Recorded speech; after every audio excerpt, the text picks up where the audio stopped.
Now that the walls are coming down around the city, what I'm going to do is just look at zone of control. The way that the rivers flow here is a little bit difficult, but if I move onto this tile and I move onto this tile, you can see the city is now totally controlled. Just going to move you to there and then move you to there to sort of replicate it, and that means I can then bring the defense back. Now I could have put tortoise on that warrior. I would have given it defense against ranged attacks, but personally I quite like to have battle cry. I just think it works better in the longer run. So you can see at the moment there is very little fancy about this attack. It's just a weight of numbers and opportunity taking. You can replicate this on pretty much any game. Quite handy. At the defensive archers, by the way, you can put garrison on them, because if they're going to stay on city centres or in other districts, plus 10 combat strength is very good. Don't forget, when you get the garrison promotion, it can be enemy districts as well. Don't have to just be your own. It's just that standing on enemy districts is a little bit less predictable. So you can see now I've pulled the scout away. The AI uses its ranged attack to attack the next weakest target, which is an archer. That is the only problem with attacking cities with archers, is often you have that sort of issue, but I have enough units around it that it shouldn't be a problem. My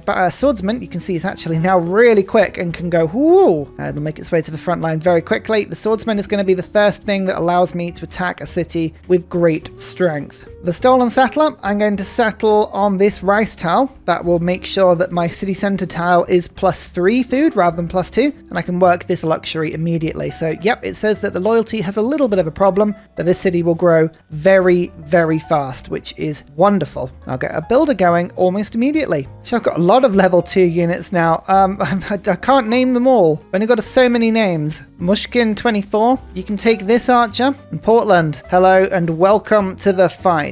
Now, once the walls are gone, the city can't make a ranged attack, which is a lovely thing, and I want to push that as quickly as I can. Always plunder as well. Plundering, or basically pillaging, is when you use a unit to destroy whatever it stood on. You normally need full movement on thereabouts, but plundering you just need some movement. You can see the trade route is moving through on this tile. Just going to steal it, gain myself 50 gold. Doesn't seem like a lot. That's half an upgrade to a warrior, so it very much is. And with the surrounding units, I'm just going to take advantage of the fact that I have the city sieged to do some warrior damage. That destroys the walls, and the siege city won't heal. So next turn, that should be a fairly simple capture for me. Now, I am going to have a bit of a problem with loyalty when I take this city. It is going to be a huge, huge problem. However, the walls are destroyed. You can repair walls if a city doesn't take damage for about 3 to 5 turns. I can't remember the exact amount. But seeing as the walls were already created, it's not like the AI can just build them again. As long as the city continues to take some damage every turn, that city can now be left alone, which is exactly what I'm going to do. I'm going to bypass it. I'm going to move my warriors and swordsmen through, and we're going to go and attack Kabasa at the same time. Just get myself a new swordsman whilst I'm at it as well, just leveling these things up as we go.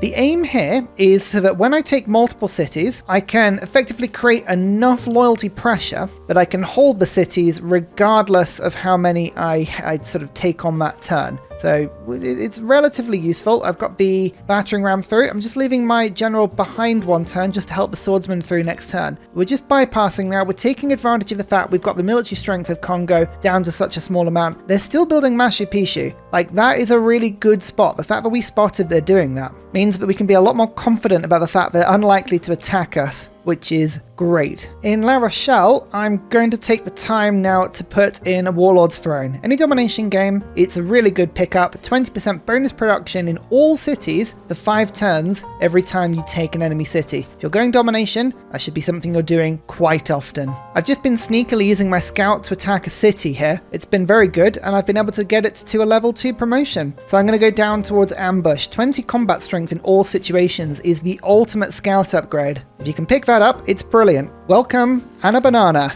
Look after this scout well. If you wanted to know where these names come from, by the way, it's one of the ways that I can sort of try and pay back the channel supporters for very kindly helping to support the channel. Always appreciated. Don't let me down. One more envoy, and you can see that I can actually put a third into Preslav and suzerain the city-states. We've actually got 3 different suzerained city-states, and they're all military. +2 loyalty per turn in cities for each encampment district building. It's quite handy because Cabasa already has a barracks, so that will give me 2 loyalty extra per turn once I take this city over. Finally getting around to improving all of the luxuries in my territory now. There's cotton, bringing my archers forward, starting to do damage to the city walls. Again, it's on mass attack. That is what helps you when it comes to these sort of wars. The more units you have in enemy territory, the less opportunity they have to figure out what on earth they can do to stop you. I'm also going to take Limitanai. Now this is +2 loyalty per turn for cities with a garrisoned unit. That's going to come in very handy, and I'm going to put that instead of a Gogi for now. I'm still getting Strategos. If I can get myself another great general, that'd be brilliant. Sun Tzu is the next opportunity for me. And now that my warriors are coming through, this one is being attacked by Cabasa, so I'm just going to defend myself on the hill. That gives me more combat strength and stops them from doing as much damage to me. This warrior is just going to pillage in order to heal itself. Actually, unbelievably, I think my scout, Anna Banana, might actually be able to take the city. Oh my god, it worked. That is incredible. Oh, I wasn't even expecting that. So that is an unexpected take. I will keep the city. Loyalty is -16 per turn. But amazingly, this means I can actually now take Kinshasa, and the two cities, the loyalty between the two of them will help each other. Now, unfortunately, until I take Cabasa, it's unlikely to help too much.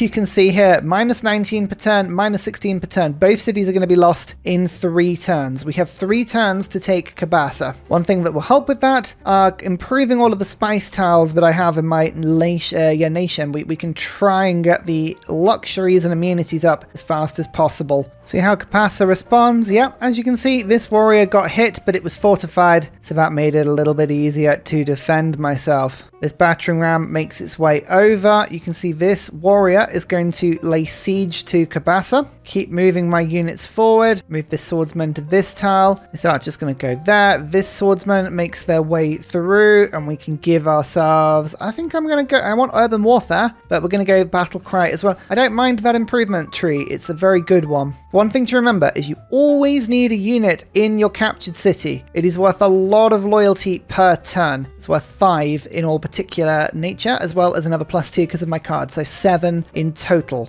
They must stay in the cities at all points. It just speeds things up. I'm going to attack without a battering ram using the swordsman. It just does a little bit of city damage. It's these little wins, little gains, these are what matter to me right now. I also want to delay the inevitable for as long as I can. So I'm going to move Pingala over. This is going to sacrifice a lot of culture for me, but popping Pingala in this city and Amani, I will lose Kabul if I do this. So I'm going to lose a little bit of experience, but it's important for me to try and keep these cities for as long as possible. That gives me like 3 more turns in both. Some more happiness now. Excellent. Spices. If a city is unhappy, like this, it gets -3 loyalty per turn, whereas this city is now happy. So that's looking good. Just helps with the loyalty. My friendship with Nubia has been very important, but I'm actually looking to attack them soon because I've got such a momentum with my army. They're not really worth a huge amount to me as an ally at the moment because they've got no gold to trade. So I'm not going to renew my friendship. I'm just keeping an eye on making that as strategically beneficial for me as possible. But look at this. Battering ram is now in close contact with Cabasa. That means that if I bring my swordsmen through, these swordsmen can pretty much destroy the city walls in 1 turn, which is exactly what they're going to do. 1 attack, you can see that was 47 strength with the power of the great general behind. That's 2 attacks. Walls are broken. Now I can go archer,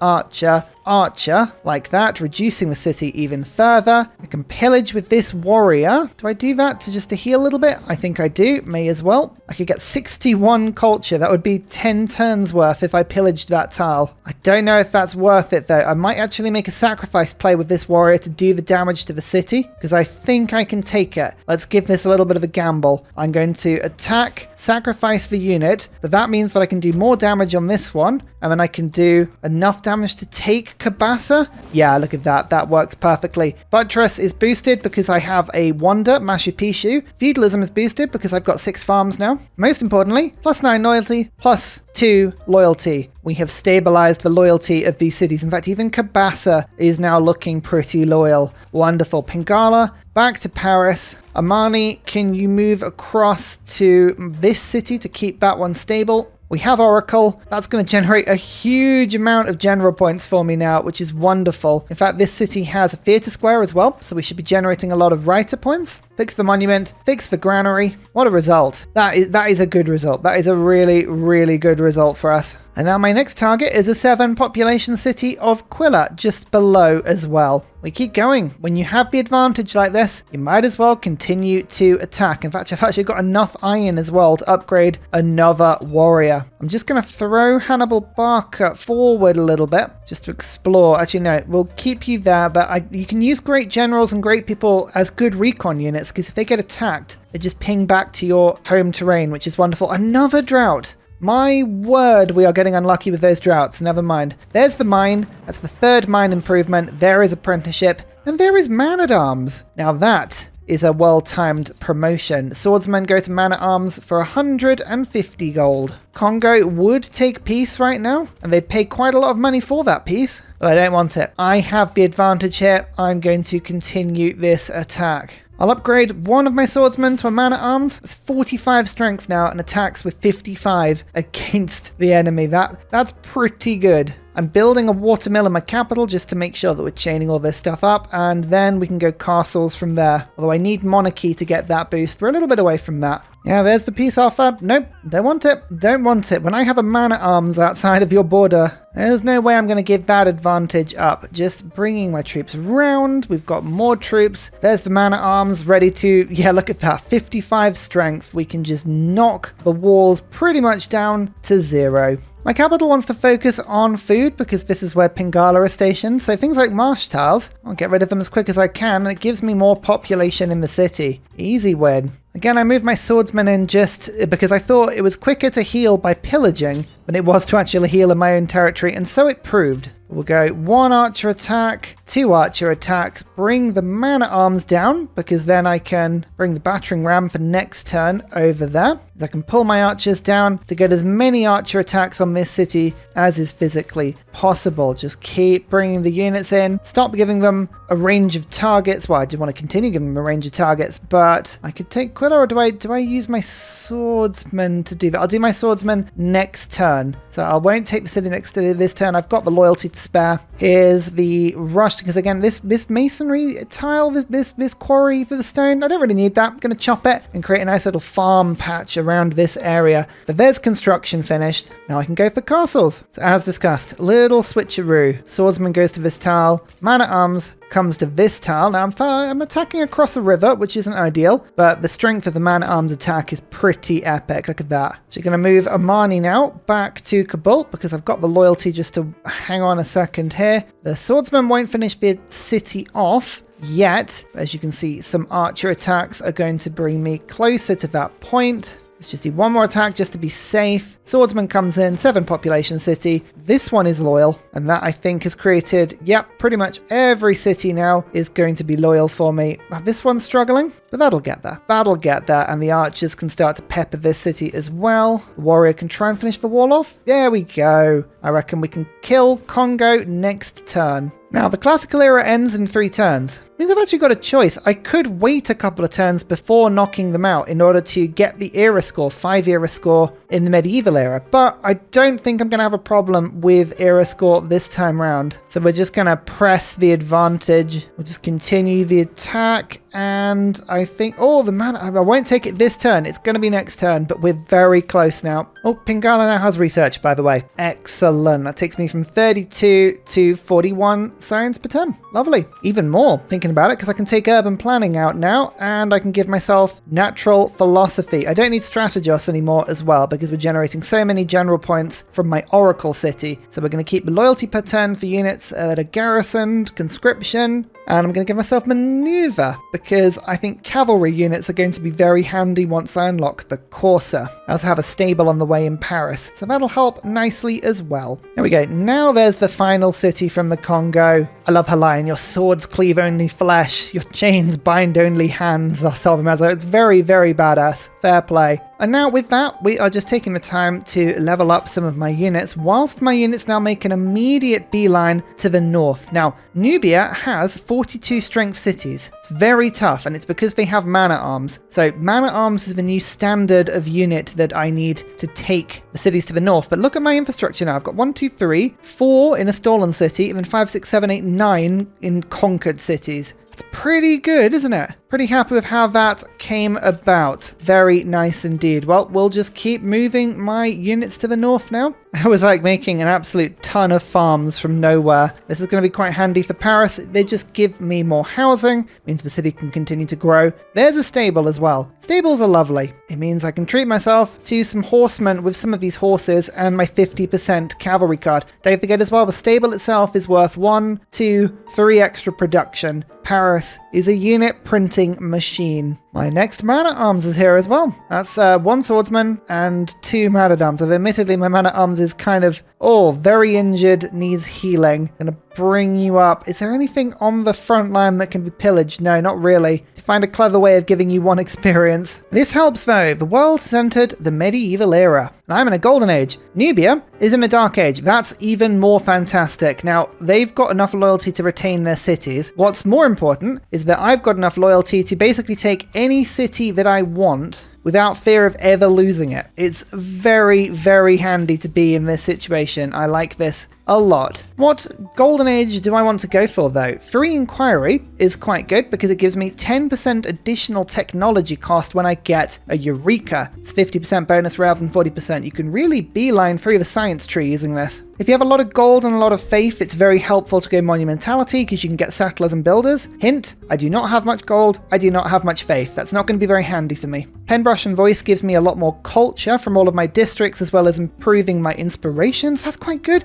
Exodus of Evangelists though would give me 4 profit points per turn. Now, religions wise, 1, 2, 3 have been taken. I could still get a 4th. Now, I said I wasn't going to focus on beelining a religion from the beginning of the game. However, when you go for any religious or any domination game, it's always worth keeping an eye on the prophets, because later into the game, you have the option of going into Reformed Church and picking up this card, Wars of Religion. If you follow a religion and somebody else follows a different religion, you get +4 combat strength. That adds up really nicely. Now, you don't need your own religion to do that, but it's made a lot easier if you do have your own religion. The downside is if you have your own religion and you conquer a city that isn't following your own religion, you take a -3 loyalty hit, which isn't great. So in this instance, I think what I'm going to do is just check, have I taken commercial hubs over? I have not. But I could build commercial hubs with relative ease. So I think what I'm going to do is go 3 inquiry, get myself a science boost, and force myself to make some commercial hubs, like a nice +3 or even better, a +4 up there, because of Machu Picchu, of course. That gives me standard adjacency on all mountain tiles, but let's do that because that 4 gold per turn becomes very quickly an extra 4 science per turn. We like that. Military training actually unlocks Statue of Zeus, which is quite a useful card, but it also unlocks Raid, 50% bonus pillaging.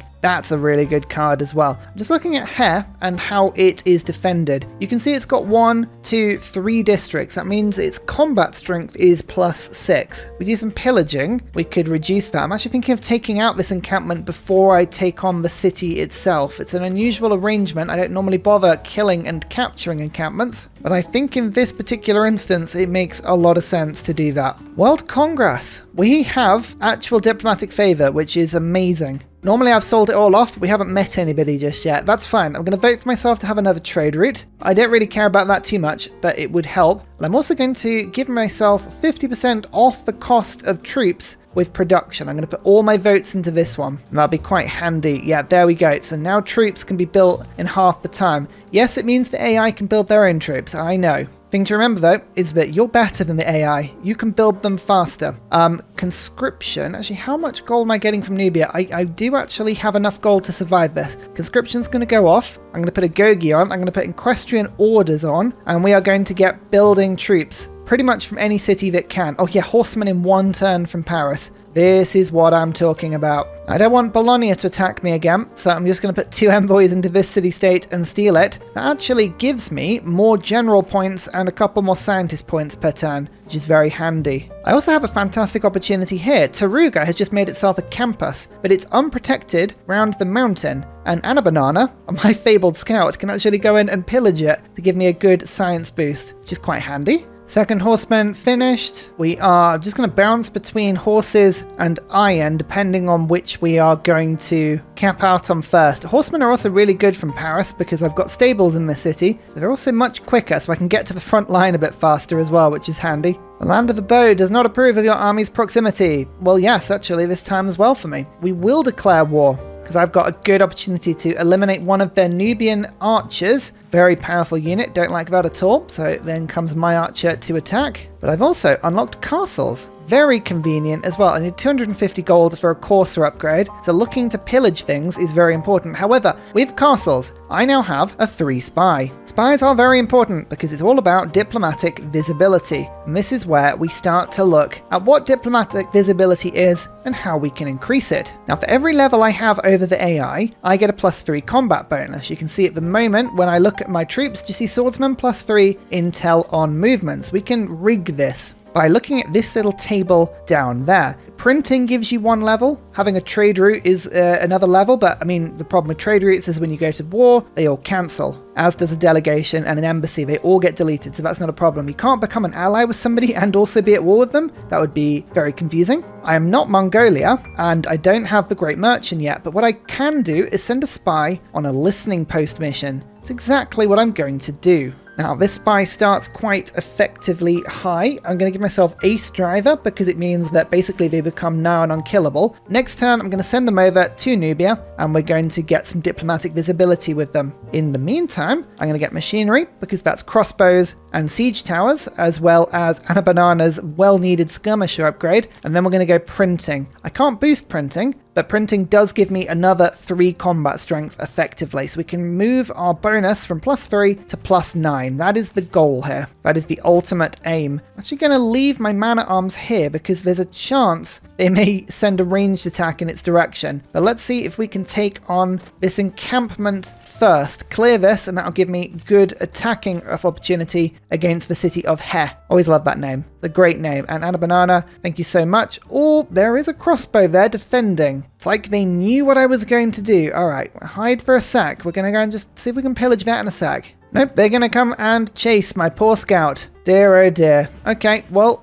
in that case, run and hide. I need Anabanana to get to level 4. Oh, ambusher. That's a good promotion, that. We got Kabul yet? Yeah, we've taken over Kabul again, so we're getting double experience now. It's always worth getting some good unit hits when you can get that into your life. I'm going to do 1 hit with the man-at-arms there. That takes on the encampment, and I can actually break it with my swordsman. Look at that. Perfect. Did you see He's defense fall there? Quite handy, isn't it? Let's give you Commando now. It's always 7 turns to send your spy over to the enemy, which is annoying. It's best to put your spy in the last city you're going to attack. It takes 7 turns, but once they're there, get some good diplomatic visibility. Let's pick up Victor briefly as well. Victor is a fantastic war governor. You can give Victor a promotion with only 1 extra promotion called Garrison Commander, which gives the city Victor's in and then all other cities within 9 tiles another 4 loyalty per turn. Very handy when you're on an offensive war. Okay, my swordsmen are being hit pretty badly now. I might have to feign a retreat across the river in order to keep this unit safe.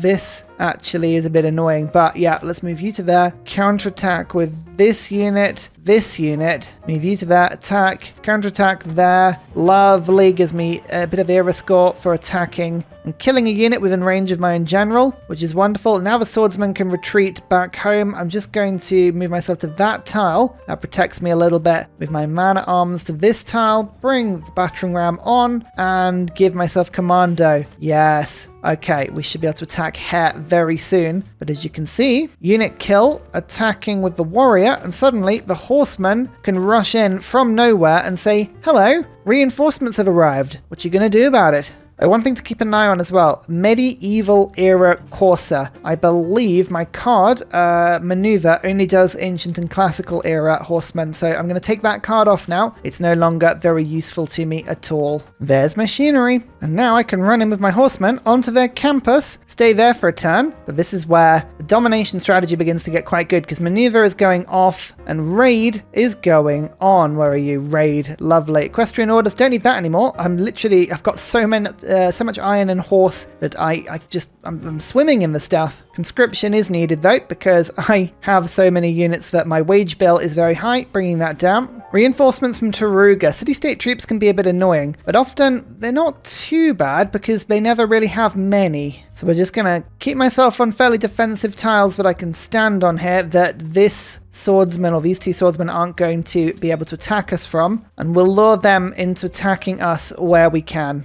Oh, a Corsa has appeared in my capital. That is lovely to see. It's going to take a while to get to the front line. I'm actually building catapults now in order to send to the front line. I'm taking advantage of the double unit building speed. Very handy indeed. I like to go feudalism so that I can go for mercenaries as soon as possible. Extra discount on gold and resource costs when upgrading troops is really good when you're trying to go from your warriors to better units. I was thinking, could I boost printing by stealing universities? But alas, I don't think Nubia's built any yet. Alas, it would have been quite cheeky if I could. What they have done though is a lot of campuses with libraries. Each one is worth 114 science to pillage. That's 2 turns on printing. So that's exactly what we're going to do. And look at this as well. That's a big chunk of gold from that aqueduct as well. So that's lovely. Just kill that slinger. Lovely stuff. As you can see, Hare is now fully surrounded. So with my man-at-arms, with my great general, I'm going to just start knocking the walls down. Once the walls are down, we can assess whether or not we want to continue pillaging or whether we want to take the city. But you can see, combining maneuverable horses that aren't doing city attacks but are pillaging, I can then free up my actual melee units to do the actual city killing. And again, if ever you get yourself to the unfortunate situation where your units are dying, well, just stick the raid card in and you get 75 health rather than 60. And because of my great general and that I took the +1 movement, melee units have 4 movement and they can pillage with 3 and then attack with the 4th. So, you know, there you go. That's a fun thing there. Printing now being boosted. Lovely. Tasty little man-at-arms upgrade that, which is good. I'm having to just pull some units back from the front line. We're doing some damage though. This is fine. I'm using this man-at-arms to block enemy units. It has zone of control, so the swordsman can't get through to attack my soft archer underbelly. It's so squidgy, but no, I refuse. El Cid, another great general. This wonderful great general forms a core out of the military land unit. Now that could be used very briefly to make me a very powerful unit that I could use to attack with. I also could use it to shuttle catapults to the front line, which I'm sort of tempted to do a little bit. But I don't think he is going to be the most useful if that's the only thing that they do. So it's not a problem for now. Once I get printing, I'm actually going to pick up a harbour in Paris and start generating some naval units because I need to preempt my next attack, which will involve me leaving this continent. Nubia is actually on the tech lead at the moment, so that's quite fun. So I know whoever's out there, I'm actually out-teching, unbelievably. I never thought I'd ever see the day, but that's exactly what's happening at the moment, so we will take advantage of that. Remember, great generals and other great people, you can move them from city to city, so now this man-at-arms is much tougher. Another scientist. I guess because I'm stealing all the campuses, I'm going to get a few of these. 2 random technologies and an inspiration from the medieval or Renaissance eras. Well, I'm going to pop them immediately, because if I can get the printing boost, that would be very fortuitous. Often you can actually wait to make sure you've got all the boosts you were manually going to get to optimize it, but the small chance that I'm going to get printing is worth it for me. Military tactics, that was a unit kill with a spearman, that was fine, and that's a unit kill with a musket. So actually we got pretty decent on that selection, so I don't mind that at all. I've pretty much done all the pillaging here that I think I'm going to do, although I could just get a little bit of faith from that tile. I mean, not going to complain. Take the faith. You've got to have faith. That's what they say. So, yeah,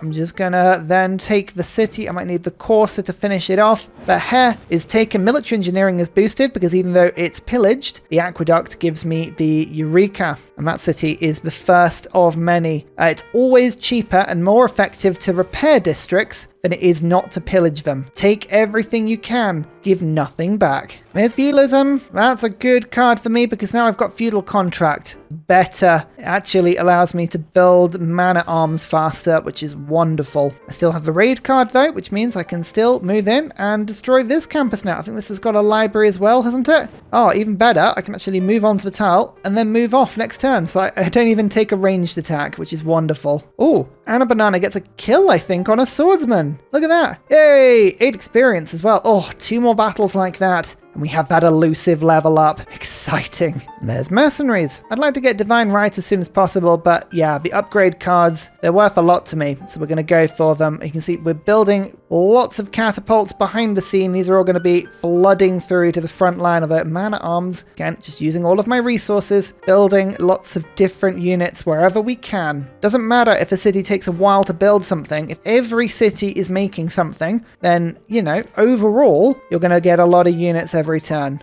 Actually, I think if I just run my horsemen through that, look at that. I've got the city sieged already. I have a lot of level 3 archers as well. Level 4 is where you want to get them, or the 4th promotion, I should say, because that's where you get double attacking crossbows. Oh, one of life's joys, that. My spies finally arrived. 7 turns flies by as when you're having fun. Turn 100, by the way. We're on 66 science, 35 culture. You can see you don't need to be on 100 science by turn 100. A lot of people say that. Not necessary when you are at war. I still have 10 cities. It's very good. Listening post increases diplomatic visibility by 1 level. You can now see by doing that, my units have intel of +6 on opponents' movements, and we're going to make that even better, because I'm just about to pillage a campus and get myself printing. That gives me 1 extra level of diplomatic visibility, and as you can now see, we have +9 on the enemy. 2 reasons why that's really good. First of all, obviously you can kill cities faster. Secondly, it means city defensive attacks do far less damage against you. That's the main and most exciting thing. Oh, and a banana. Skirmisher. Here we go. This will be a fun little recon unit. Now the Great General applies to you.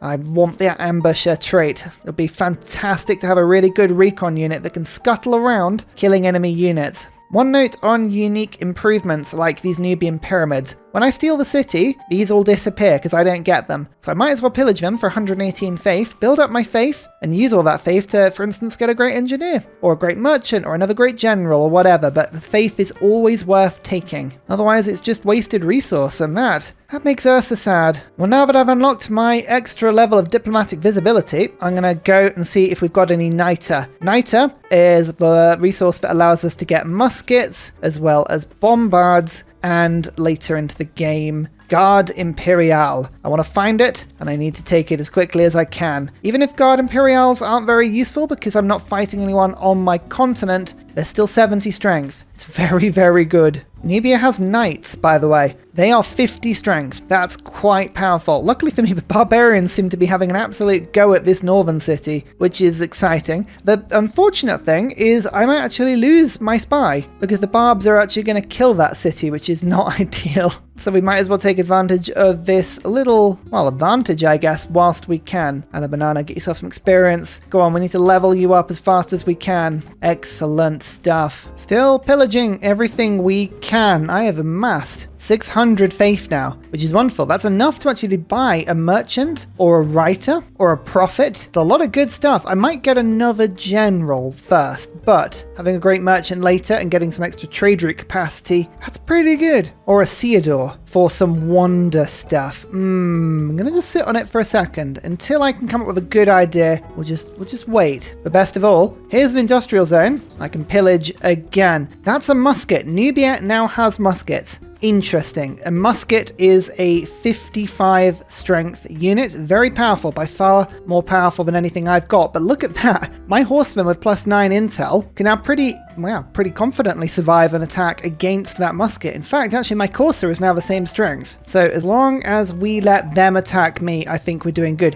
It means that definitely there is niter somewhere. Now, where is my source of niter over in this direction? We've got to go and improve that. There's also 2 sources of niter by Leon. That's good. I'd say 3 unlocked resources would be more than enough. And yeah, actually look, they've got a city on top of some. That's how they got it in the first place. Okay, So we do want muskets. However, what I'm going to do first is just unlock astrology, sailing, and celestial navigation. That means that I can get myself a harbour in Paris. I'm going to take advantage of the fact that we can build units at half price to build a harbour in Paris and start generating a huge amount of boats. We're going to make a fleet that'll make everyone blush. This war will only last so long. At some point I'm going to have to cross the sea, no matter how big that sea is. There we go though, I managed to take the walls of this city off. That's good. No more ranged attacks. I always feel a little bit better when we get ourselves into that situation. Nubia just got 100 military strength in that turn. That's pretty worrying. And yeah, annoyingly, the barbarians have actually killed the city to the north. That is incredible. I do not remember the last time I've seen something like that happen. Okay, well, my spy needs to go back. Spend another 7 turns doing it. That's very frustrating. I'll send you to Nuri. Means I'm down 3 combat strength. Not ideal, but you know what? It's fine. We'll deal with it if we have to.